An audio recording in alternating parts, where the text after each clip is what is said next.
ఓం సాయిరామ్. ఆ సాయినాథుని ఆశీర్వాదంతో ప్రతి ఒక్కరూ కూడా ఆనందంగా, ఆరోగ్యంగా, అష్టైశ్వర్యాలతో ఉండాలని మనస్ఫూర్తిగా కోరుకుంటున్నానండి. అనంతకోటి బ్రహ్మాండ నాయక, రాజాతిరాజా యోగిరాజా పరబ్రహ్మ శ్రీ సచ్చిదానంద సద్గురు సాయినాథ్ మహారాజుకి జై. ఈరోజు బాబా గారు మన కోసం అందించిన సందేశం ఏంటి అంటే, తల్లి, ఎప్పుడైనా కానీ ప్రతి స్త్రీ కూడా తన భర్త తనకి మంచి చెయ్యాలి అని చెప్పి, అలాగే తను చెప్పినట్లుగా వినాలి అని చెప్పి నలుగురిలో విలువగా ఉండాలి, గౌరవంగా ఉండాలి, తన భర్తకంటూ కూడా సంఘంలో ఒక గుర్తింపు అనేది ఏర్పడాలి, చాలా తెలివిగా ఉండాలి అనే కోరుకుంటుంది. కానీ అందరికీ కూడా ఇటువంటి పరిస్థితులు అనేవి ఎదురవ్వవు. చాలామంది స్త్రీలు కూడా తమ భర్త విషయంలో ఈ కారణాల వల్లనే బాధపడుతూ ఉన్నారు.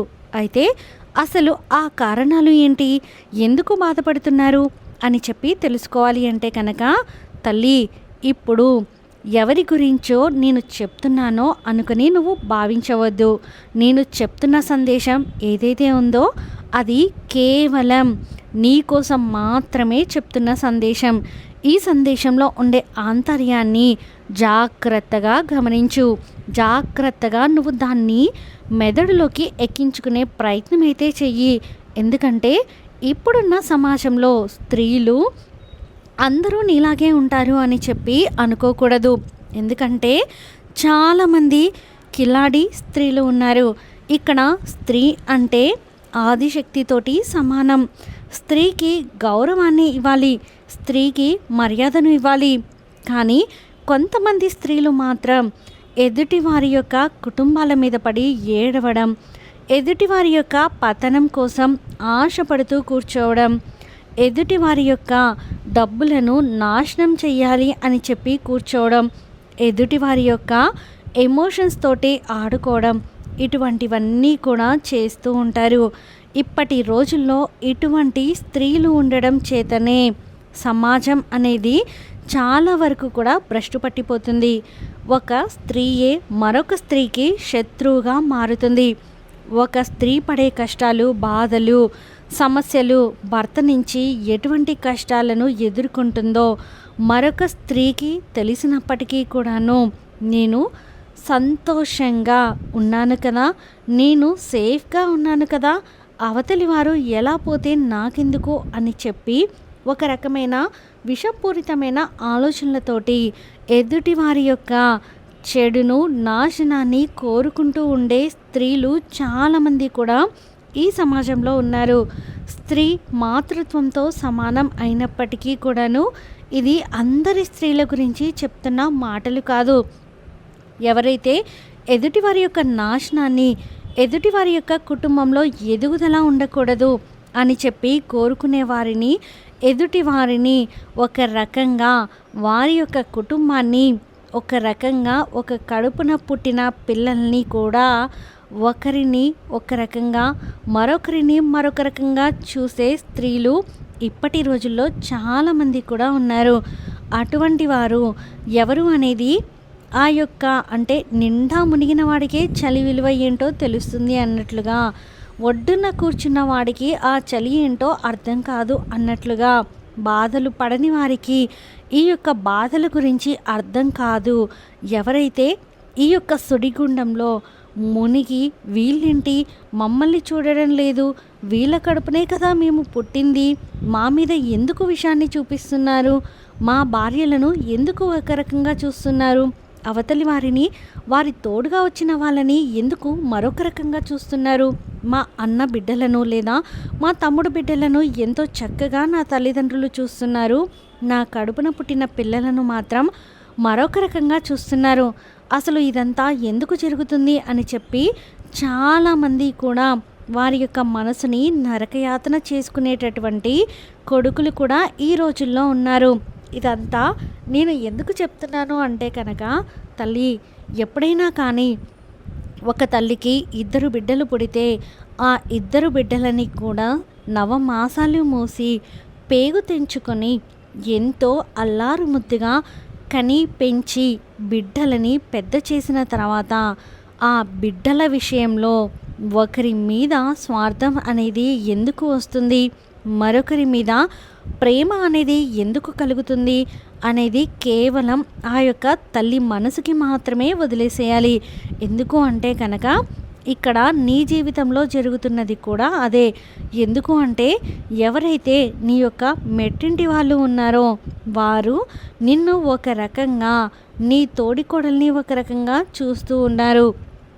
అలాగే నీ బిడ్డల్ని ఒక రకంగా, వారి బిడ్డల్ని ఎంతో ప్రేమగా అపురూపంగా చూస్తూ ఉన్నారు. ఇక్కడ వారి బిడ్డలను చూసే విషయంలో నువ్వు ఎప్పుడూ కూడా తప్పు పట్టలేదు. అలాగే నిన్ను చూడలేదు అని చెప్పి ఎప్పుడూ కోపం వచ్చినప్పుడు, ఆవేశం వచ్చినప్పుడు తప్ప మిగతా విషయాలలో చాలా వరకు కూడా నువ్వు సర్దుకుపోతూనే వస్తున్నావు. ఏది ఏమైనప్పటికీ కూడాను నీ యొక్క మంచితనాన్ని అమాయకత్వంగా మార్చుకొని అలుసుగా చూసుకుంటూ ఎక్కడికక్కడ నీ యొక్క పతనాన్ని, నీ యొక్క కుటుంబ పతనాన్ని మాత్రమే వారు చూస్తూ ఉన్నారు. ఎప్పటికప్పుడు ఏవైతే కర్మ అనేది ఉంటుందో ఆ కర్మ అనేది వారిని వెంటాడి వేధిస్తున్నప్పటికీ కూడాను వారు చేస్తున్నటువంటి తప్పును గ్రహించకపోవడం చాలా విశేషం. ఇక్కడ నీ భర్త ఎవరైతే ఉన్నారో తమ యొక్క తల్లికి కానీ, తమ యొక్క తండ్రికి కానీ, వారు నన్ను చూసినా చూడకపోయినా కానీ నేను నా తల్లిదండ్రులకు ఇచ్చే విలువని ఇస్తాను, నా తల్లిదండ్రులకు చూపించే ప్రేమను చూపిస్తాను, నా తల్లిదండ్రులకు నేను ఇచ్చే గౌరవాన్ని ఇస్తాను. ఎక్కడా కూడా వారి యొక్క విలువను తీసివేయడం కానీ, వారి యొక్క పరువుని తీసివేయడం కానీ నా కంఠంలో ప్రాణం ఉండగా జరగనివ్వను. అలాగే నా తోబుట్టువులు నాకు అన్యాయం చేసినా, నేను ఆపదలో ఉన్నప్పుడు నన్ను ఆదుకోకపోయినా, నాకు కష్టం వచ్చినప్పుడు ₹1 అనేది వారు సహాయం చేయకపోయినా కానీ నేను మాత్రం వారి యొక్క ప్రేమను, అలాగే వారితో నాకున్నటువంటి రక్త సంబంధాన్ని మాత్రం కళ్ళలో కూడా దూరం చేసుకోను. నా బాధ్యత ప్రకారంగా ఏది, ఎక్కడ, ఎప్పుడు, ఎలా నిర్వహించాలో అది సక్రమంగా నేను నిర్వహిస్తూ వెళ్తాను. పాపం పుణ్యం భగవంతుడే చూసుకుంటాడు.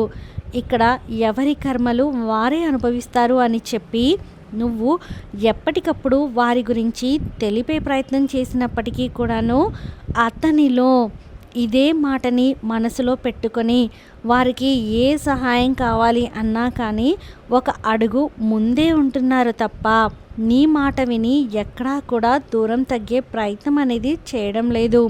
ఇక్కడ పూర్తిగా నీ మనసుకి కలుగుతున్నటువంటి బాధ ఏదైతే ఉందో, మమ్మల్ని అవసరాలకు మాత్రమే వాడుకుంటున్నారు, అవసరం తీరిపోయిన తర్వాత మమ్మల్ని కూరలో కరివేపాకు తీసివేసినట్లుగా తీసివేస్తున్నారు అని చెప్పి ఏదైతే నీ యొక్క మనసులో భావన ఉందో అది 100% సత్యం. కానీ నీ యొక్క బాధని ఇక్కడ అర్థం చేసుకుంటున్నప్పటికీ కూడాను నీ భర్త తన యొక్క బాధ్యత మీదనే ఎక్కువ విలువని ఇస్తున్నారు అని చెప్పి నువ్వు గ్రహించి తీరాలి. ఎందుకు అంటే తల్లి, ఎప్పుడైనా కానీ ఒకరు భార్య భర్తల్లో ఒకరు మొండితనం చూపించినప్పుడు మరొకరు కూడా మొండిగా ఉంటే ఆ కుటుంబం అనేది రణరంగంగా మారుతుంది.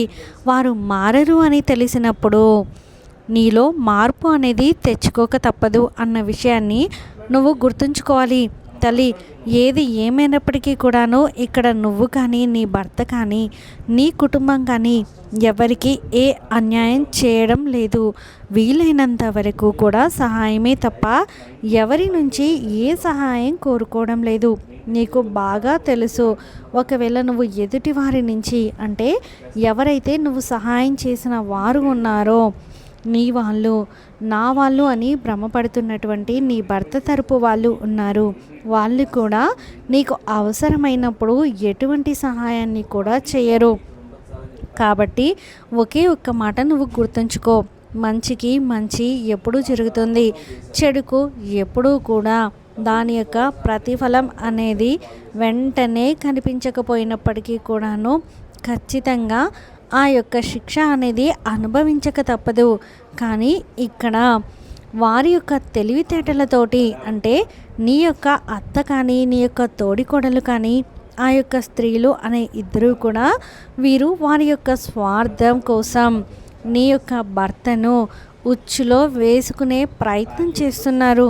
అంటే వారి యొక్క అవసరాలను తీర్చుకోవడం కోసం, అలాగే వారికి గౌరవ మర్యాదలు పెంచుకోవడం కోసం, అలాగే వారు ఏదైతే చెయ్యాలి అనుకుంటున్నారో ఆ పనులన్నిటినీ కూడా జరిపించుకోవడం కోసం అయ్యా అమ్మ అని చెప్పి అనుకుంటూ లేనిపోని ప్రేమలు ఒలకపోస్తూ నువ్వే దిక్కు, నువ్వే అండ, నువ్వు లేకుండా ఏది చేయము, నువ్వు ఉంటేనే ఏదైనా జరుగుతుంది అని చెప్పి విలువ అనేది మనసులో ఏముందిలే అనుకుంటూ పైకి పెదవుల మీద మాత్రం విలువను చూపిస్తూ వారి యొక్క పనులు చాలా తెలివిగా జరుపుకునే ప్రయత్నం చేస్తున్నారు.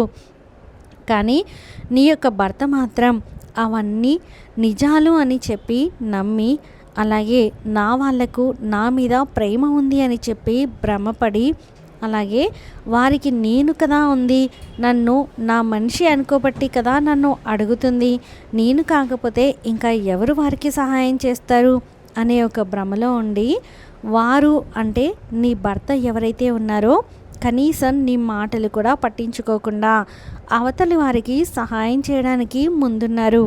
కానీ నీకు మాత్రం ఇది నచ్చడం లేదు. తల్లి, ఒక్క విషయం గుర్తుంచుకో, ఈ యొక్క చిన్న జీవితంలో ఎవరి మనసుని కూడా ఎదుటివారి యొక్క మాటలతోటి మార్చలేరు. అది ఒక్క నీ భర్త విషయంలో అని మాత్రమే కాదు, వేరే వారి విషయంలో కూడా ఇది వర్తిస్తుంది. వారి అంతటికీ వారి మారాలి అనుకుంటే తప్ప, లేదా ఏదో ఒక దెబ్బ తగిలి దానికి కారణం వీళ్ళే అని చెప్పి తెలుసుకుంటే తప్ప వారిలో నిజమైన మార్పు అనేది రాదు. ఇప్పుడు ఏదైతే నువ్వు చెప్తున్నావో అది ప్రస్తుతానికి విన్నట్లుగా నటించినా చేసేవి మాత్రం చేస్తూనే ఉంటారు అని నువ్వు బాధపడుతున్నావు. ఇక్కడ నువ్వు బాధపడినా, దిగులు పడినా, పోరాడినా, వద్దు అని చెప్పి ప్రయత్నించినా, దెప్పి పొడుపు మాటలు అనినా ఇక్కడ నువ్వు సాధించేది ఏదీ లేదు అన్న విషయాన్ని గుర్తుంచుకోవాలి. కాబట్టి నువ్వు నీ సంతోషాన్ని ఎదుటివారి కోసం ఎందుకు దూరం చేసుకోవాలి? నీ యొక్క సంతోషంగా జీవించే ఈ యొక్క జీవనశైలిని ఎదుటివారి కోసం విషపూరితంగా ఎందుకు మార్చుకోవాలి? అందరూ ఆనందంగా ఉన్న క్షణాలను నువ్వు మాత్రం బాధతో ఎందుకు అనుభవించాలి? కాబట్టి ఒక్కటే మాట చెప్తాను, జాగ్రత్తగా విను. ఇక్కడ ఈ భూమి మీద ఏది కూడా శాశ్వతం కాదు. ఇక్కడ ఏదైతే ఎవరికి చెయ్యాలి అని రాసి పెట్టి ఉందో, ఎవరికి రుణబంధం అనేది ఉందో ఆ రుణాన్ని వాళ్ళు ఏదో ఒక రూపంలో తీర్చుకోక తప్పదు. ఒకవేళ నీ భర్త చేస్తున్నాడు అని నువ్వు అనుకున్నప్పటికీ కూడాను అది కూడా ఒక రుణబంధం అయి ఉండవచ్చు. ఆ రుణబంధం తీర్చుకోవడం కోసం మాత్రమే అక్కడ ఆ పనులన్నీ కూడా జరుగుతున్నాయే తప్ప ఇక్కడ కర్మ అనేది లేకుండా ఏది కూడా జరగదు అనే విషయాన్ని నువ్వు గమనించుకోవాలి. ఇక్కడ అవతలి వ్యక్తులు ఎంత కిలాడీలు అయినప్పటికీ కూడాను ఇక్కడ భగవంతుడు అనే ఒక వ్యక్తి ఉన్నారు. మంచికి చెడుకు తేడా ఏంటో ఆయనకు బాగా తెలుసు. ఎవరికి మంచి చేయాలో, చెడు చేసే వాళ్ళకు ఏది చేయాలో కూడా ఆయనకు బాగా తెలుసు. అలాగే నీ యొక్క మంచితనం ఏదైతే ఉందో అది ఎప్పటికీ కూడా నీ నుంచి దూరం అవ్వదు. ఏదో ఒక విషయంలో, ఏదో ఒక క్షణంలో అది నిన్ను ఖచ్చితంగా కాపాడి తీరుతుంది అనే విషయాన్ని కూడా తప్పకుండా నువ్వు గుర్తించుకొని తీరాలి. ఇక్కడ ఈ విషయాలన్నీ కూడా గమనించుకున్నప్పుడు నీ మనసులో బరువు అనేది చాలా వరకు కూడా దూరమైపోతుంది. ఎందుకంటే ఇవే వాస్తవాలు.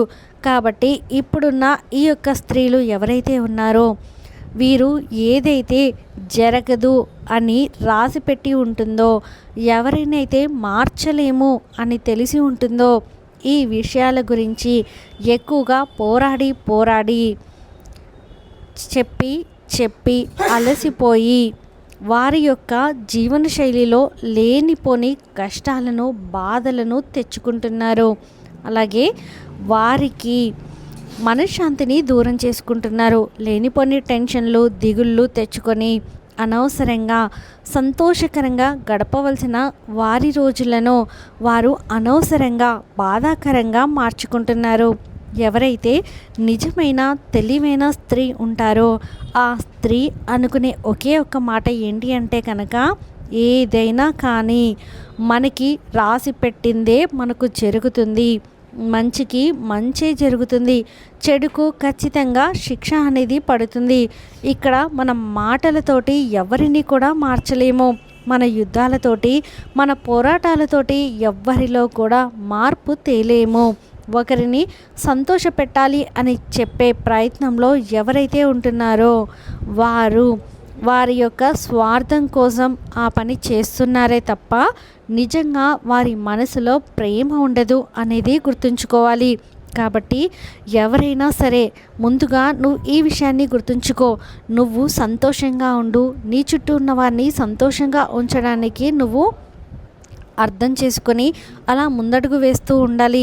ఈ మాటలన్నీ నువ్వు అనుభవిస్తూ ఆచరించేటప్పుడు ఎదుటి వ్యక్తి యొక్క మైండ్ సెట్, ఎదుటి వ్యక్తి అసలు గతంలో నీ పట్ల ఏ విధంగా ఉన్నారు, ఎదుటి వ్యక్తి గతంలో నీకు ఏ అవసరాలకు ఉపయోగపడ్డారు, నీ సంతోషాన్ని ఎంతవరకు చూడగలిగారు, నీ బాధను ఎంతవరకు పంచుకోగలిగారు, నీకు అవసరమైనప్పుడు ఎంతవరకు తోడుగా నిలబడగలిగారు, నీకు ఎప్పుడు అండగా ఉండగలిగారు, నీకు ఎప్పుడు తోడుగా నిలబడగలిగారు, ఇవన్నీ కూడా అంచనా వేసుకొని ఎదుటివారు నీతో ఏ విధంగా ప్రవర్తిస్తే నువ్వు కూడా వారితో అదే విధంగా ప్రవర్తించు. నీ భర్త వారితో ఎలా ఉన్నా, ఏం చేసినా, ఏం మాట్లాడినా కూడా అది పూర్తిగా నువ్వు నీ మనసులో నుండి దూరంగా నెట్టివేసే.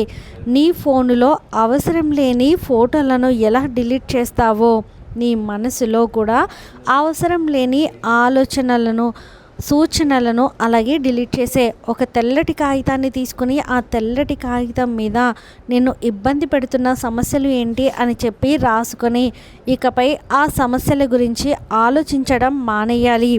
అప్పుడే నువ్వు నిజంగా నీలా సంతోషంగా ఉండగలుగుతావు, ప్రశాంతంగా ఉంటావు అని బాబాగారైతే మనతో చెప్తున్నారండి. ఈ వీడియో మీకు నచ్చితే ప్లీజ్ లైక్ చేయండి. మరికొంతమంది సాయి భక్తులకు వీడియోని షేర్ చేయండి. ఫస్ట్ టైం మన ఛానల్ని చూసిన వారు సబ్స్క్రైబ్ చేసుకుని పక్కనే ఉన్న బెల్ ఐకాన్ని క్లిక్ చేయడం అస్సలు మర్చిపోవద్దండి. ఆ సాయినాథుని ఆశీర్వాదంతో ప్రతి ఒక్కరూ కూడా ఆనందంగా, ఆరోగ్యంగా, అష్టైశ్వర్యాలతో ఉండాలని మరొక్కసారి మనస్ఫూర్తిగా కోరుకుంటున్నానండి. సర్వే జనా సుఖినో భవంతు. ఓం సాయిరామ్.